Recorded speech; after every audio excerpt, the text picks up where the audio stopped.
Reciban un, reciban un cordial saludo a todos ustedes.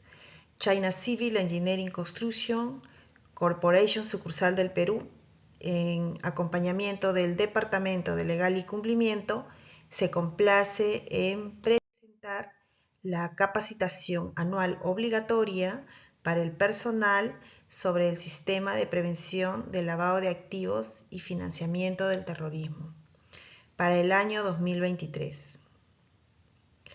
Ponente, quien les habla, el oficial de cumplimiento, Susana Batalla. Pues bien, vamos a hacer una pequeña introducción al tema. Antes de empezar, quisiera decirles que este tema es un poquito, no digamos complicado, pero sí no es muy amigable porque nosotros no estamos acostumbrados a escucharlo todos los días. Entonces les voy a pedir que traten de poner su máxima atención para que puedan comprender toda la charla, la capacitación virtual completa, y posterior a ello puedan ustedes rendir su prueba de rendimiento, que ya se les envió el enlace, y puedan hacerlo pues de manera correcta, ¿no? De manera rápida, correcta, y esa prueba pues va a servir como el registro de su asistencia y su participación. Pues bien, vamos a empezar con una introducción. Ya para algunos no es nuevo. Ustedes saben que todos los años tenemos nuestra capacitación anual obligatoria en materia de lavado de activos y financiamiento del terrorismo. China Civil Engineering Construction Corporation, sucursal del Perú, CC, nuestro centro de labores, se encuentra dentro del ámbito de lavado de activos y financiamiento de terrorismo. ¿Por qué nuestra empresa, por qué CC se encuentra dentro del ámbito de aplicación? ¿Debido a qué? Pues bien, debido a que su objeto social, el rubro de la construcción y las actividades que CC desarrolla son sensibles a los riesgos de lavado de activos y financiamiento del terrorismo. Básicamente al riesgo de lavado de activos, ¿no? ¿Por qué sensible? Porque es susceptible de que un dinero mal habido, un dinero sucio, como le llamamos, un dinero obtenido de manera ilegal, pueda ingresar a las arcas de la empresa. Puede ingresar y tratar de mezclarlo, por decirlo, o tratar de perder el rastro y hacerlo un dinero lícito, cuando sabemos bien que ese dinero que proviene de actividades ilícitas es un dinero impropio, es un dinero que no corresponde, es un dinero que hace daño a nuestra economía. Pues bien, es por ello que CC es designado y es considerado sujeto obligado ante la Unidad de Inteligencia Financiera. Por tanto, tiene la obligación de implementar un sistema de prevención de lavado de activos y financiamiento del terrorismo en la empresa. ¿Con qué objeto? Como ya les repito, para prevenir que la empresa pueda verse involucrada en algún proceso o en algún delito de lavado de activos. Aquí he puesto algunas fotos que son de fuente pública. Todas las fotos que van en esta capacitación son de fuente pública, que las he bajado del Google, ¿no? Por ejemplo, a la mano izquierda tenemos, dice, ¿no? Las empresas constructoras e inmobiliarias están en la mira de la Unidad de Inteligencia Financiera, pues se encuentran entre las más atractivas para el tema del lavado de activos. Acá a la mano derecha dice, lavado de dinero. 5 grandes empresas involucradas en este delito, ¿no? Y este es de nuestro país, de Perú.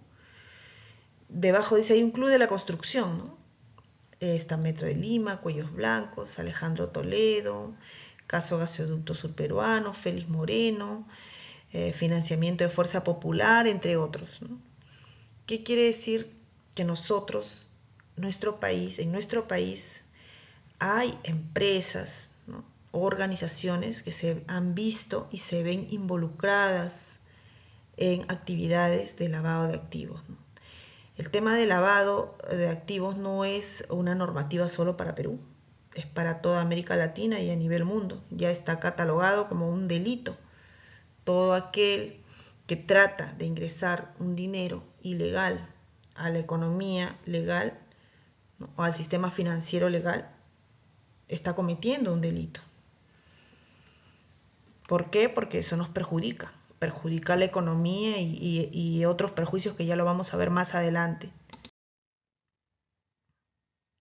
Nuestro temario de hoy. Nosotros tenemos un temario que tocar hoy de forma obligatoria, ¿no? De acuerdo a la ley 27693, la ley que crea la Unidad de Inteligencia Financiera, y la resolución SBS 789-2018, nosotros tenemos que cumplir hoy con un temario, que son 12 temas importantes, ¿no? Definiciones generales del SPLAF, normativas vigentes sobre prevención del LAF, riesgos LAF, políticas y procedimientos LAF, señales de alerta, operación inusual, operación sospechosa, registro de operaciones LAF, conservación de la información, procedimiento de comunicación de operaciones inusuales, congelamiento de fondos, normas internas de la empresa, auditoría interna, infracciones, sanciones y multas. Vamos a empezar con las definiciones generales del SPLAF. ¿Qué es el SPLAF? El SPLAF es el Sistema de Prevención para el Lavado de Activos y Financiamiento del Terrorismo. ¿Pero qué contiene este sistema? Este sistema está organizado por el conjunto de políticas y procedimientos establecidos por CC, de acuerdo a la normativa vigente, para la prevención de la gestión de los riesgos de lavado de activos y financiamiento del terrorismo. Ustedes han observado como trabajadores que al momento del ingreso tienen que firmar varios documentos. Dentro de esos documentos está la declaración jurada de conocimiento del trabajador, donde ahí hacen varias preguntas, ¿no?, para conocer su dirección, ¿no?, sus datos personales, para conocer los bienes que tienen, el vínculo que tienen con la empresa, si tienen ustedes familiares que trabajan para el sector público. Toda esa declaración jurada, esos datos que ustedes ponen ahí, nosotros no lo hemos inventado. Es parte de la política y el procedimiento que, de acuerdo a la ley relacionadas para tema de lavado de activos, a nosotros nos exigen. Eso forma parte de la política y de los procedimientos del SPLAF.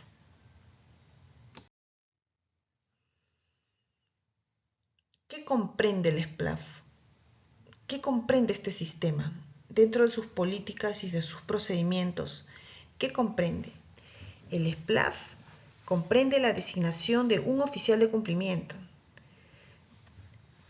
La empresa tiene que nombrar un oficial de cumplimiento, tiene que designarlo y tiene que ser este oficial de cumplimiento aprobado por la UIF, por la Unidad de Inteligencia Financiera. Una vez que se ha designado esta persona, que es la persona que va a ser la responsable de llevar el sistema del SPLAF y va a ser el interlocutor entre la empresa y la UIF, posterior a ello se tiene que llevar un registro de operaciones. Cada operación, de acuerdo a su límite y de acuerdo a la estructura que te permite la ley, tenemos nosotros que llevar un registro de las operaciones de dinero. Esto es en materia económica. Luego tenemos que llevar un reporte de operaciones sospechosas. ¿Qué son el reporte de operaciones sospechosas? Eso lo vamos a ver más adelante.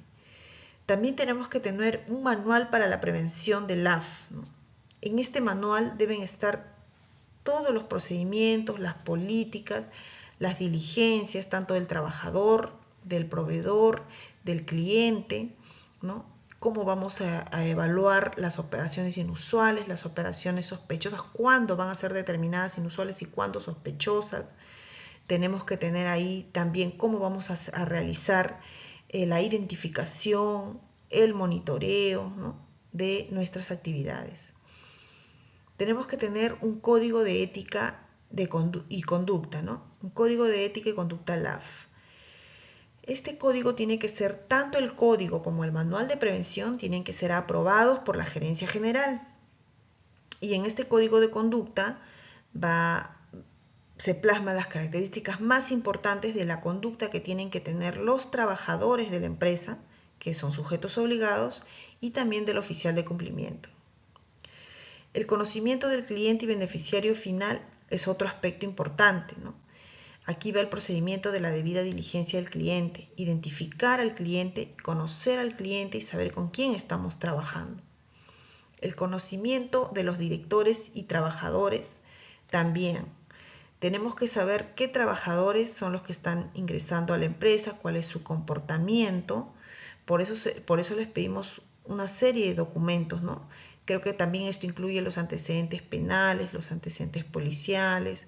A veces hacemos también otras revisiones, otros monitoreos, de acuerdo a la sensibilidad también del cargo.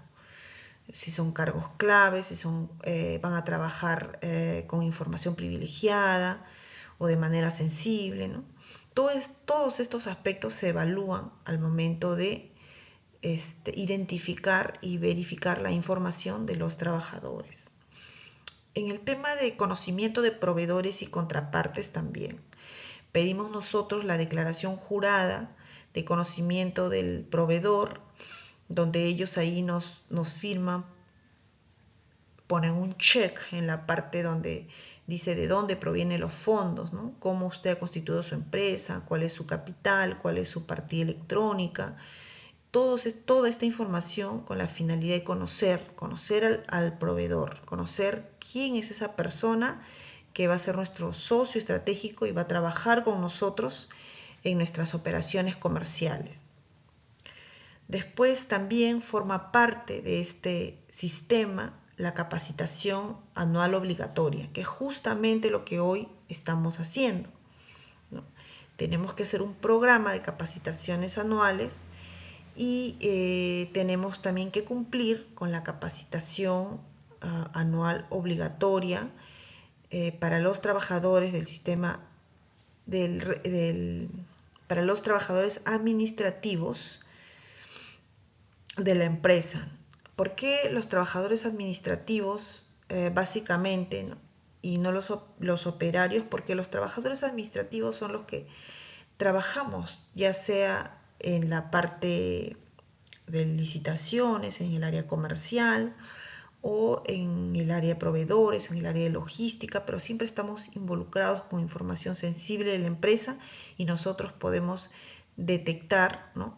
Si bien es cierto, no somos expertos para decir esto es un tema de lavado, pero vamos a comunicarlo al oficial de cumplimiento cuando veamos que una operación está fuera de su habitualidad, ¿no? Y está presentando algunos indicadores, ¿no?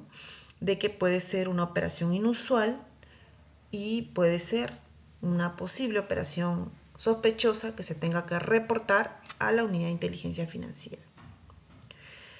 Y la auditoría interna, bueno, nosotros tenemos que hacer una auditoría interna antes de presentar el IAO, que es el informe anual de oficial de cumplimiento, que se presenta todos los años en febrero ante la unidad de inteligencia financiera.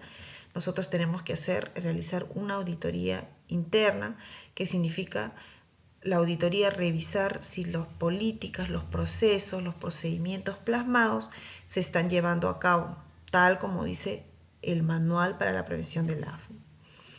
Y por último, la evaluación de los riesgos, implementar procedimientos de identificación y evaluación de riesgos de lavado, poder detectar en qué área de la empresa es más sensible o hay riesgo de que pueda de que pueda ingresar un dinero ilegal, un dinero que proviene de actividades ilícitas y que no es un dinero limpio, por decirlo, un dinero que se ha obtenido de acuerdo a la rentabilidad y de acuerdo a la actividad económica de la empresa.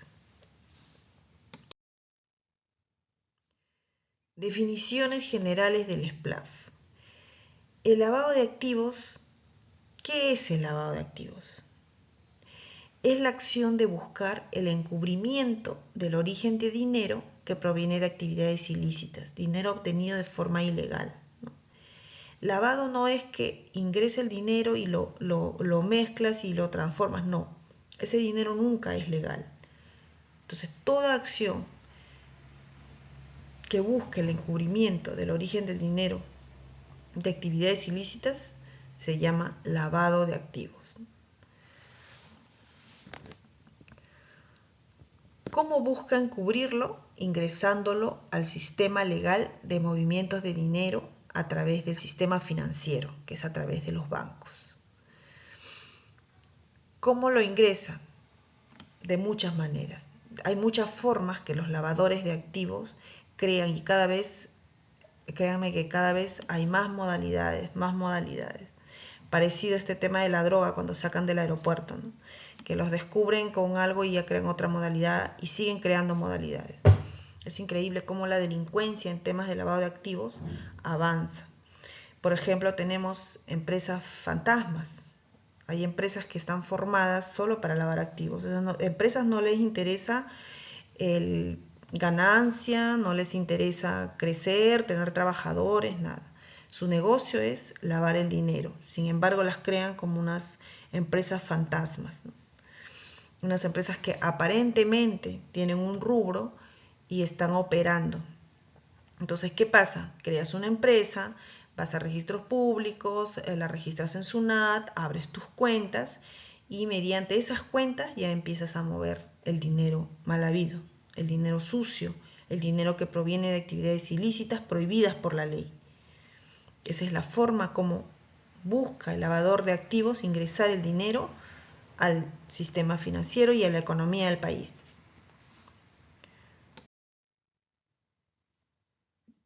Las actividades ilícitas, de acuerdo a la evaluación de los riesgos del año 2021, tráfico ilícito de drogas, terrorismo, minería ilegal, trata de personas, tráfico de migrantes, tráfico de armas, secuestro, proxenetismo, delitos tributarios, extorsión, robo y delitos aduaneros.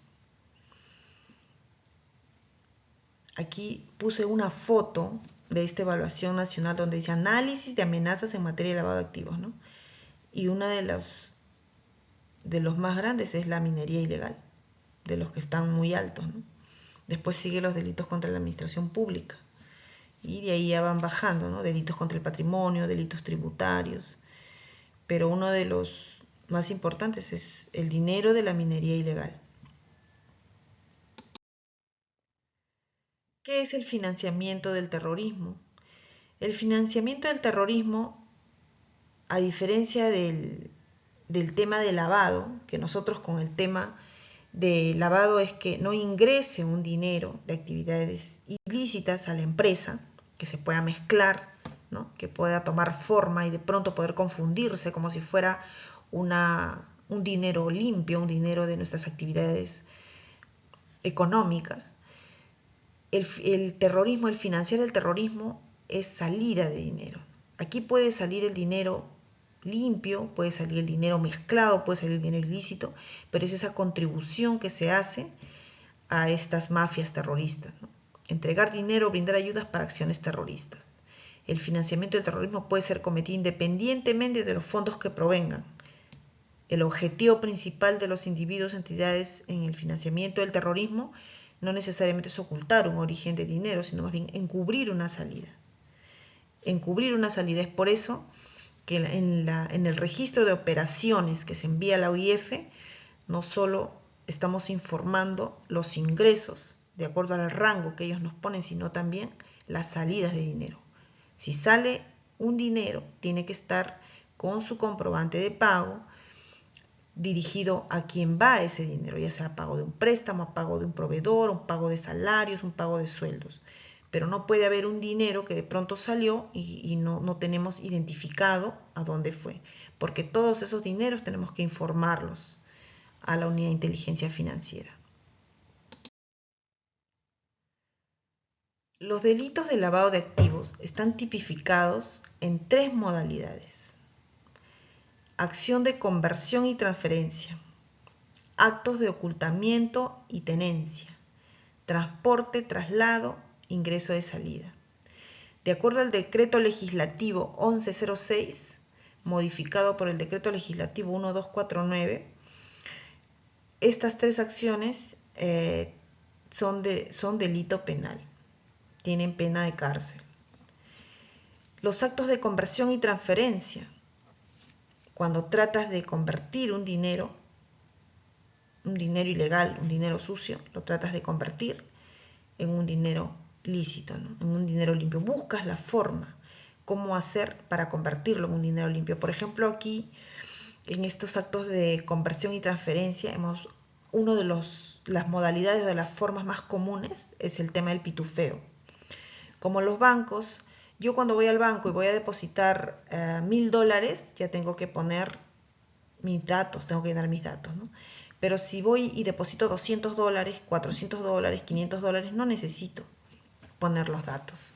Pero sí, cuando las sumas de dinero son importantes, 10.000 soles, $3.000, los bancos te dicen de dónde proviene, a dónde va. Ya te toman un registro, ¿no? Porque ellos también tienen implementado su sistema de lavado. Entonces, ¿en qué consiste el pitufeo?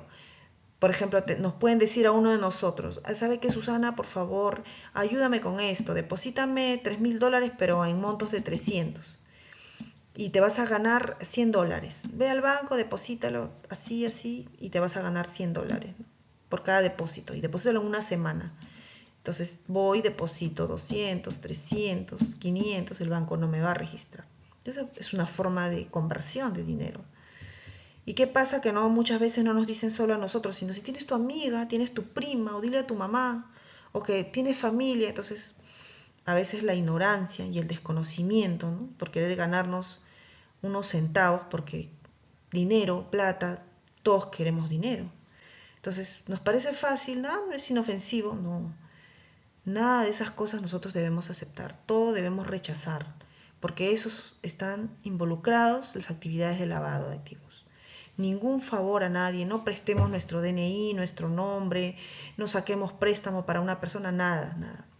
Hay que tratar de estar íntegros y cuidar todos esos temas, porque ahorita te pueden involucrar en un tema de lavado, nos involucran en un tema de lavado, y eso tiene pena de cárcel, es un proceso, es muy engorroso, tienes que ir a asistir al juez, tener un abogado, no, es un problema realmente, ¿no? Entonces tenemos que evitar todos esos temas.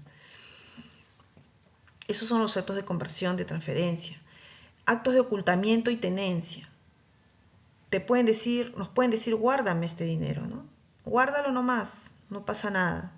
Nosotros no podemos ocultar un dinero. Si nos preguntan, tenemos que decir siempre la verdad. Nada de ocultar dinero de nadie, de otras personas, porque los actos de ocultamiento y tenencia, ¿no? Acá dice adquirir, poseer, utilizar, guardar, administrar, custodiar, recibir, ocultar, ¿no? Todos estos aspectos están penados, están penalizados. Y el transporte, traslado, ingreso y salida, ¿no? Ponlo en tu mochila y sácalo del país. Esto hemos visto, y en el aeropuerto encuentran un montón de estos. A pesar que le dicen tienes que registrar, si llevas el dinero, no lo registran, lo llevan dentro. Eso es lavado. Todo ese dinero es sucio. Por algo no lo estás registrando. Por algo te dicen, oye, envuélvelo y ponlo en la maleta y no lo muestres a nadie, ¿no?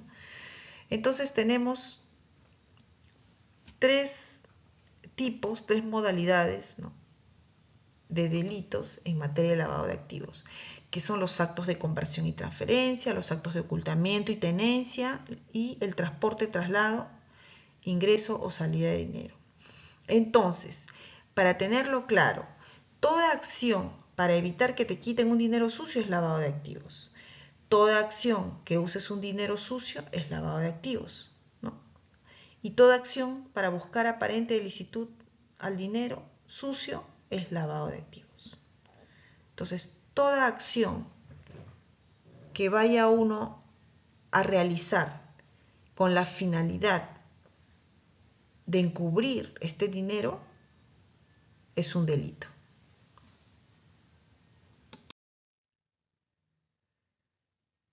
¿El lavado de activos perjudica al país? El lavado de activos perjudica grandemente las economías de los países. Uno, propicia la corrupción, ¿no? Con un dinero mal habido, el dinero de lavado tú puedes corromper jueces, policías, fiscales, autoridades. Todo puedes corromper. Propicia corromper. Voluntades, destruye morales. Genera competencia desleal. Porque si al costado, vamos a suponer que nosotros tenemos nuestro negocio de ropa. Nosotros, para tener un negocio de ropa, tenemos que poner un capital. Tenemos que buscar una persona que venda. Tenemos que tener el cliente. Compramos, vendemos, pagamos alquiler, pagamos personal y estamos cuidando, controlando que pueda quedar una rentabilidad, porque todo empresario pone su negocio para generar una rentabilidad y ganar. Ningún empresario pone su negocio para perder, ¿no? Para decir, tengo una empresa y pierdo. No, controlas tu negocio. Vas controlando cómo vas ganando, vas perdiendo, cuánto es el límite que tú piensas invertir y no estar ganando, vas midiendo dónde están tus puntos de venta, ¿no? Es un negocio, un empresario formal. Y a los empresarios formales, a los emprendedores que empiezan, ellos saben, si alguno de ustedes lo ha intentado, es muy complicado crecer en el país. Es complicado, pero si le pones todas las ganas y trabajas duro, arduo y parejo, vas a lograr crecer, formar tu empresa, crecer. Y si se pone al costado tuyo una tienda de ropa igual, parecida a la tuya, con las mismas características, pero a este no le importa la rentabilidad, no le importa crecer, no, él no está interesado en poner una tienda, otra tienda y de ahí que vendes en Lima, vender en provincia, ¿no? Los lavadores de dinero, ellos ponen su tienda fantasma. Entonces pueden vender hasta más barato. Puede ser que un polo tú lo estés vendiendo a 10 soles y ellos lo venden a 9. Porque su negocio no es ganar con el polo. Lo que ellos necesitan es una empresa pantalla, una empresa fantasma. Necesitan decir, oye, yo tengo mi tienda y de ahí vivo, ¿no? ¿De dónde provee tu dinero, tu vida, la buena vida que tienes con ese dinero sucio? Bueno, tengo mi tienda, tengo mi negocio. Es engañar, ¿no? Está encubriendo una actividad. Sin embargo, está provocándote una competencia desleal. Que también en el punto 3 decimos eliminación de empresas lícitas del sector privado. Claro, claro que sí. Esto trae una competencia desleal, trae la eliminación de las empresas lícitas, porque te hace quebrar. Te hace quebrar, no ves que vende a menos y no le interesa, ese no es su negocio. Mientras nosotros, los trabajadores formales o los empresarios formales, estamos tratando de salir adelante con nuestro negocio, ellos su negocio es otro. Otro aspecto es riesgo de desestabilización de la economía del país, porque en cualquier momento ellos pueden cerrar esa tienda. Toda empresa que se forma tributa al Estado, tributa renta, tributa IGB, tributa por personal y todo, ¿no? Pero son sostenibles, es sostenible el aporte de los tributos. Pero ¿qué pasa con estas empresas? En cualquier momento tiendan, cierran y se van, desestabiliza la economía del país. Y otro, el punto 4, ¿no? Que tiene que ver con la moral. Destruye moral, ¿no? Genera violencia porque con esa plata del dinero, ese dinero mal habido, se paga sicarios, se paga testaferros, la gente, las personas que tienen un trabajo digno. Si te dicen, ¿cuánto ganas al mes? Vamos a suponer, yo gano 2.000 soles. No, yo te pago 4.000. Pásame este dinero por la frontera. O yo te doy 10.000. Y en un mes tú ganas 2.000 soles, pero aquí te vas a ganar en una semana, ¿no? Entonces, ¿destruye? Sí, destruye. ¿El lavado de activos perjudica al país? Sí, perjudica. Perjudica al país, perjudica la economía y perjudica también la moral de las personas.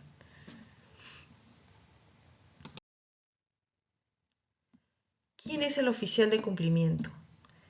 El oficial de cumplimiento es un trabajador responsable de vigilar la implementación y funcionamiento del sistema de prevención del lavado y del financiamiento del terrorismo, ¿no? Es el interlocutor entre la empresa y la unidad de inteligencia financiera.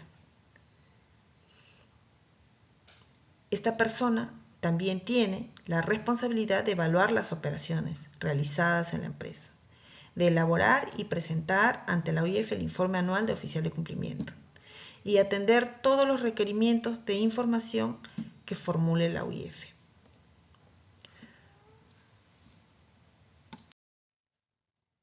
¿Quién es el oficial de cumplimiento? Bueno, el oficial de cumplimiento tiene que ser una persona que tiene experiencia en el rubro, que no tenga antecedentes penales, que no tenga antecedentes laborales negativos, que no tenga antecedentes crediticios, que no esté reportado en las centrales de riesgo, no tiene que haber sido una persona declarada en quiebra, no haber sido auditor de la empresa por 6 meses anterior al cargo, no tiene que tener impedimentos, denuncias, procesos judiciales, ¿no? La empresa es quien designa a su oficial de cumplimiento.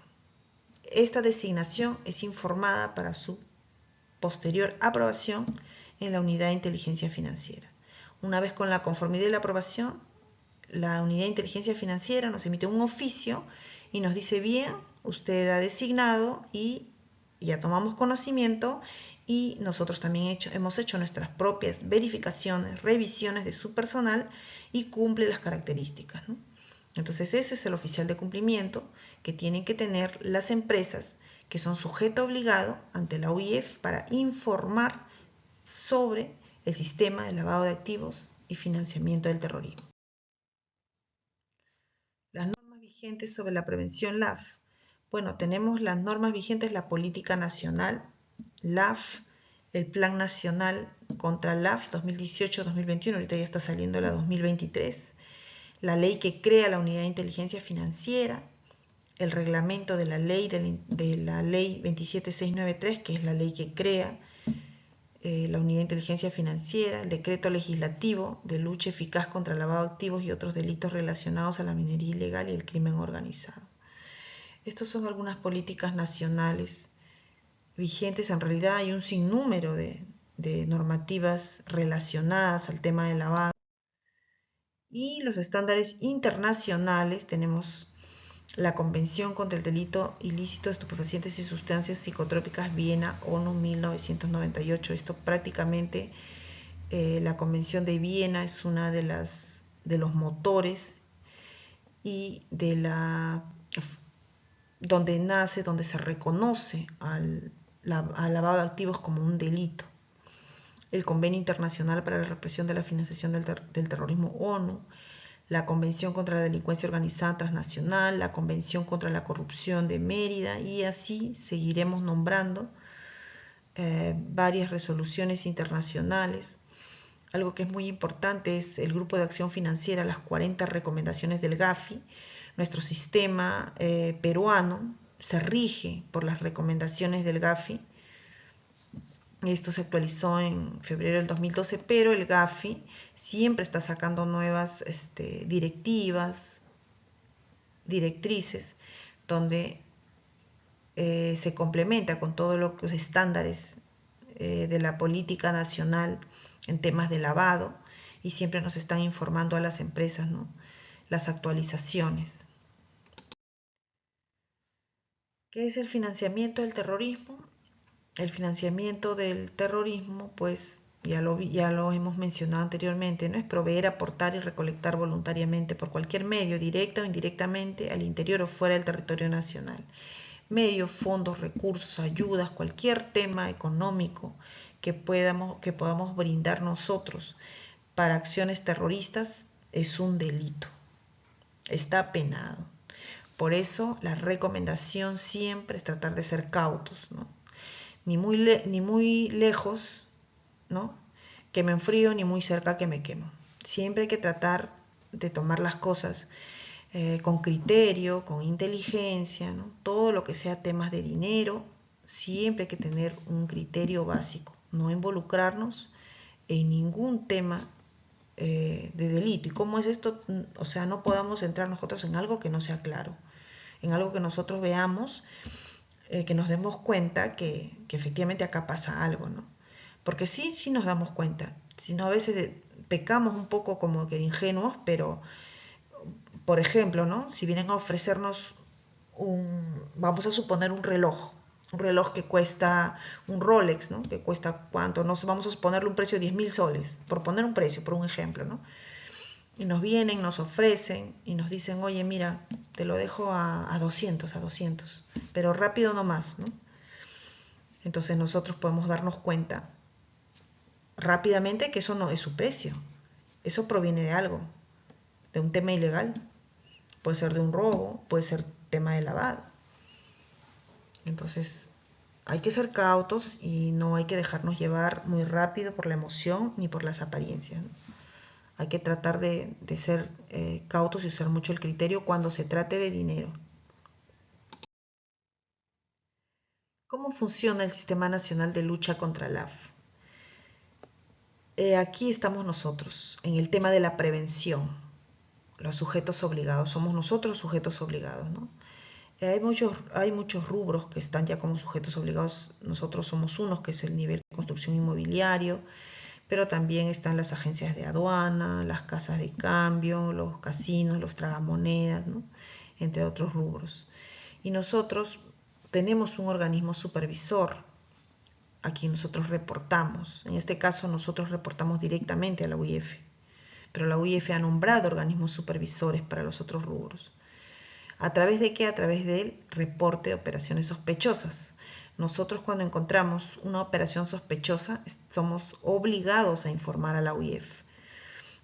La UIF va a tomar acciones, realizar sus propios controles, sus propias revisiones, y lo va a informar a donde realizan las investigaciones, la sanción y la represión, ¿no? Que es la DINI, y también al Poder Judicial, al Ministerio Público, a la Policía.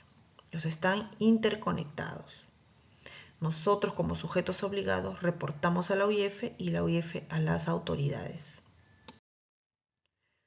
Objetivos del SPLAF: prevenir la utilización de la empresa para encubrir actividades ilícitas, prevenir daños a la reputación de la empresa, generar confianza en los stakeholders, ¿no? En los proveedores, en el gobierno, en la sociedad, en los acreedores, todo aquello que nuestra empresa se vea interconectado, a quienes nosotros brindemos servicios o de alguna manera tiene algo que ver, algún tema económico con nosotros. Y prevenir procesos penales y sanciones, ¿no? A la empresa y a sus colaboradores. Esos son los objetivos por los cuales nosotros hemos implementado el SPLAF en la compañía. ¿Cuáles son los riesgos? Los riesgos LAF, componentes de cumplimiento y de riesgos de factores LAF, ¿no? Nosotros tenemos que conocer a nuestros clientes, a nuestros colaboradores, a nuestros proveedores y a nuestras contrapartes. Para ello tenemos que hacer la diligencia, la debida diligencia. La debida diligencia del conocimiento del cliente, del colaborador, del proveedor. Tenemos que hacer programas de capacitación, que justo es lo que hoy día estamos haciendo. Tenemos que supervisar el programa, el sistema, ¿no? Tenemos que monitorear las señales de alerta, identificación de operaciones inusuales, registro de operaciones de acuerdo al rango, y la detección de operaciones sospechosas. Y terminamos en el ROS, en el reporte de operación, porque lo que la UIF a nosotros nos encarga es realizar el reporte. Nosotros tenemos obligación, el oficial de cumplimiento tiene obligación y tiene una responsabilidad penal si no informa las operaciones sospechosas que hay en la empresa. Las políticas y los procedimientos, ya lo hemos explicado, lo hemos visto hace un rato, son los compromisos que asume la alta dirección con la organización frente a la AF. Los procedimientos son documentos, ¿no?, de gestión donde se plasma paso a paso cómo se va a llevar cada actividad, en este caso la debida diligencia, ¿no? ¿Cómo vamos a llevar la debida diligencia? ¿Cómo empezamos? Empezamos identificando, verificando y posterior a ello monitoreando. Como políticas y procedimientos LAF, por ejemplo, tenemos el Manual de Prevención de Gestión de los Riesgos LAF, elaborado por oficial de cumplimiento, revisado por apoderado legal y aprobado por la máxima autoridad. El mismo caso del Código de Conducta para la Prevención del Lavado de Activos y Financiamiento del Terrorismo. Las políticas y los procedimientos LAF están basados básicamente en tres aspectos importantes, que es el cliente, el proveedor y el colaborador.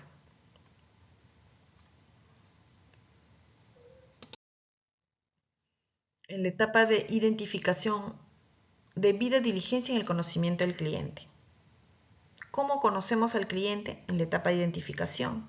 Se obtiene la ficha RUC, el DNI del representante legal, nos tiene que llenar la declaración jurada del conocimiento del cliente, elaborada por nosotros, y nos da la vigencia de poderes. Con eso nosotros revisamos que ellos estén registrados, que sus datos sean correctos.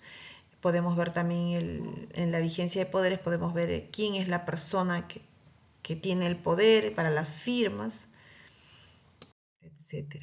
Mira, esta es la declaración jurada del conocimiento del cliente LAF.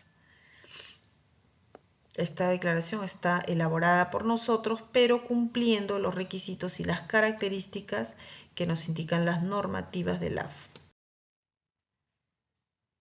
Lo mismo para el colaborador. Tenemos la etapa de identificación. El colaborador, el trabajador, nos da el currículum vital, certificado de estudio, certificado de trabajo, copia de DNI, certificado de antecedentes penales, policiales y la declaración jurada de conocimiento de colaboradores. De la misma forma, ¿no? La hemos elaborado nosotros, pero de acuerdo a las características que nos exige la norma. Debida diligencia en el conocimiento del proveedor. En esta etapa se obtiene la siguiente información: la ficha RUC, el DNI del representante legal, la declaración jurada del conocimiento del proveedor y la vigencia de poderes.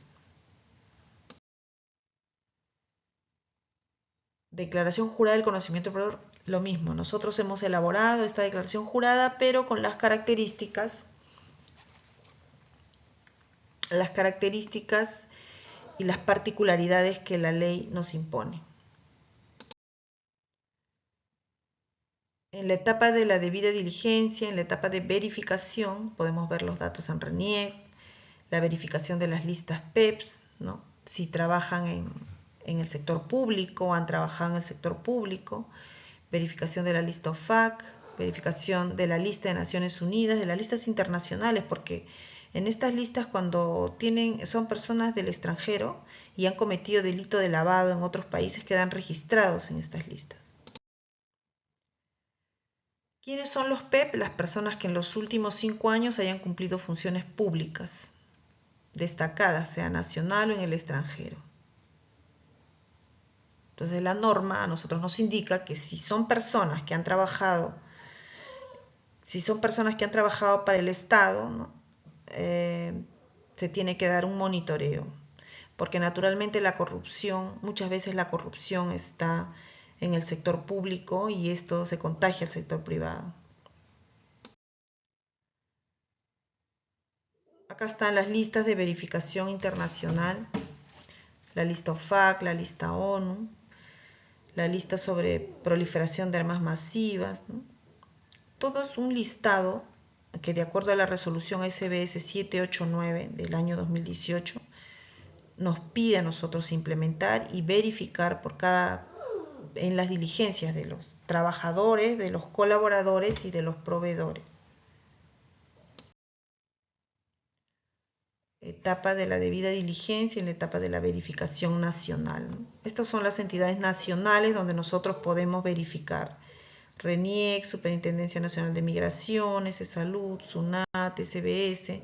También podemos ver los portales de la OCE para el tema de los proveedores, podemos ver en el portal de la OCE, podemos ver en el portal de registros públicos también, para ver las partidas registrales y la vigencia de poderes.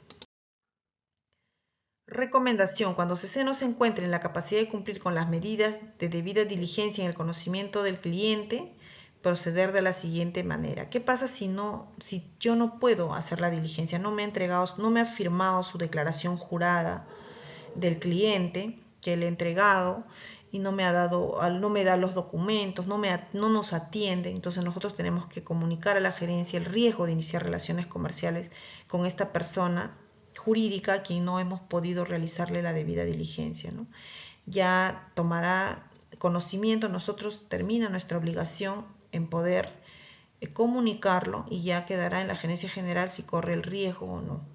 En todo caso de correr el riesgo y decir sí voy a trabajar con esta persona a pesar de que hay algunas dificultades, porque tenemos que mediar también entre las actividades de la empresa, no podemos decir no trabajamos, puede ser un cliente potencial que probablemente no necesariamente esté metido en temas de lavado, sino sea una persona pues, que naturalmente se demora en entregar sus documentos, ¿no?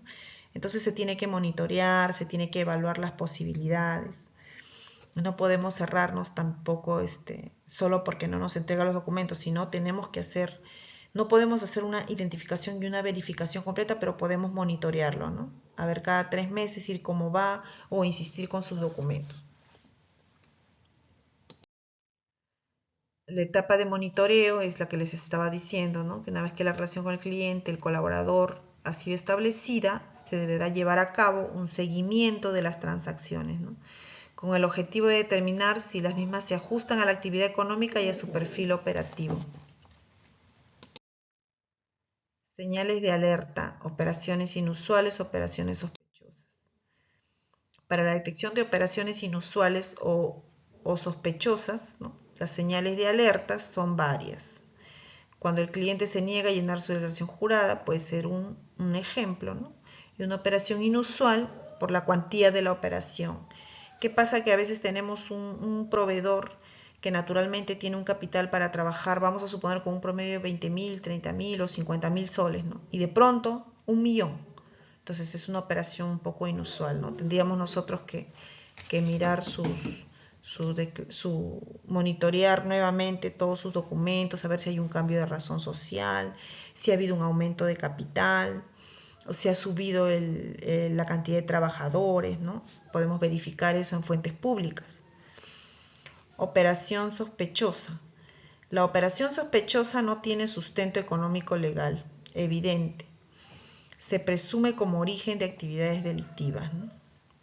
Estas operaciones sospechosas, tenemos nosotros que tener un procedimiento y un informe técnico por qué hemos determinado que una operación es sospechosa. Porque cuando nosotros reportemos a la UIF una operación sospechosa, ellos nos van a pedir un sustento técnico. ¿Por qué has determinado que es sospechosa? No podemos informar irresponsablemente, tenemos que tomar todas las particularidades que encierran una operación sospechosa. Para poder nosotros determinarla, tenemos que hacer todo un procedimiento de determinación de operaciones sospechosas para tener un resguardo. Nosotros informamos la operación, pero ante un requerimiento de información de la UIF, nosotros debemos estar listos. Bueno, este es un modelo de registro de operaciones, es un modelo de registro de operaciones. Nosotros mostramos un registro de operaciones. De la conservación de la información. 5 años tenemos nosotros que cuidar la información. La UIF tiene la facultad de pedirnos a nosotros durante 5 años la información a la empresa. Pero para el registro de operaciones sí se guarda 10 años la información. Y las operaciones sospechosas también. Si nosotros reportamos este año 2023 una operación sospechosa, debemos guardar todo el informe técnico, ¿no? El procedimiento, el proceso que nos ha conllevado a determinar una operación sospechosa durante 10 años, o sea, en el 2033, ¿no? Hasta el 2033. Dicha información será conservada de forma virtual y en algunos casos, que lo sé que era conveniente, en forma física. Pero tenemos que conservar la información fehaciente, fidedigna, que en algún momento nos pueda solicitar la UIF.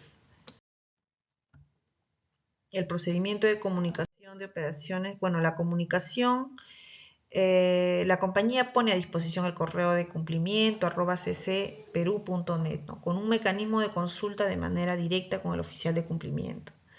Entonces, los trabajadores, ustedes, que son los trabajadores, tienen el compromiso y la responsabilidad, de acuerdo a su labor, al área que ustedes brinden su servicio.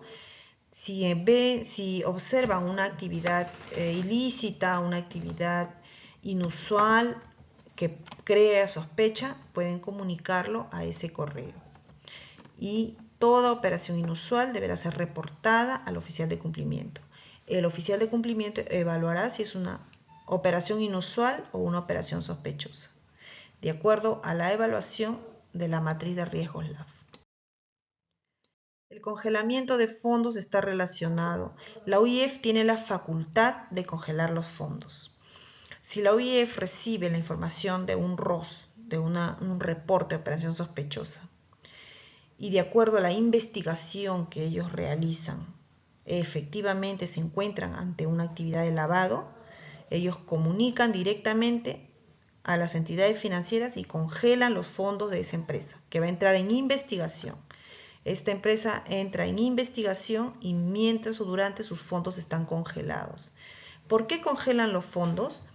Porque ya les recuerdo que el dinero que proviene de actividades ilícitas no es un dinero propio. Uno lo puede poner a su nombre, como persona natural o como persona jurídica, pero no es tuyo. Si la ley determina, la investigación determina que ese dinero proviene de actividades ilícitas, te lo va a incautar. No te pertenece. Normas internas, el deber de informar y el deber de reserva.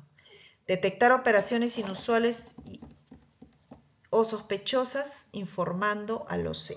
Esas son las obligaciones de acuerdo a las normas internas. Y el deber de reserva, están prohibidos de poner en conocimiento de cualquier persona el hecho de que alguna información ha sido solicitada por la UIF. El deber de reserva, ¿no? Toda información inusual, toda información sospechosa que se comunica al oficial de cumplimiento y el oficial de cumplimiento posteriormente lo comunica a la OIF, nosotros como trabajadores tenemos el compromiso de guardar discreción. No podemos estar comentando y tampoco, por ejemplo, ¿no? A veces nos mudamos de trabajo a la competencia y ahí podemos cometer la indiscreción. Tenemos que tener un comportamiento ético y un comportamiento moral frente a las comunicaciones al oficial de cumplimiento. Política disciplinaria, el incumplimiento de lo establecido en el manual LAF, así como del código de conducta, será considerado como una infracción y sancionado en concordancia con las normas laborales vigentes, ¿no? La sanción, de acuerdo a la gravedad, puede ser una amonestación, una suspensión, un despido del infractor. Pero estas infracciones, estas indisciplinas están tanto en el Código de Ética LAF como también en el Reglamento Interno de Trabajo. La auditoría interna es la revisión del sistema. El sistema es un sistema vivo, es un sistema que va entrando un trabajador, se le va tomando la diligencia, va entrando un proveedor nuevo, se va haciendo la diligencia, entonces todo el tiempo está en funcionamiento, ¿no? Y la auditoría verifica eso, el funcionamiento del sistema, ¿no? Y esta auditoría tiene que estar documentada para posteriormente poder informarlo en el informe anual de oficial de cumplimiento. Las infracciones, sanciones y multas. Las infracciones y las sanciones pueden ser leve, graves y muy graves, ¿no? De acuerdo a las actividades y de acuerdo a la gravedad de las actividades, de la información. Por ejemplo, no haber aprobado, ejecutado o recibido un programa de capacitación tiene una infracción. No cumplir con llevar el legajo del trabajador tiene una infracción. No comunicar la designación del OC tiene una infracción. Muy grave, transgredir el deber de reserva, ¿no? Poner de conocimiento bajo cualquier medio o modalidad alguna información que haya sido solicitada por la UIF.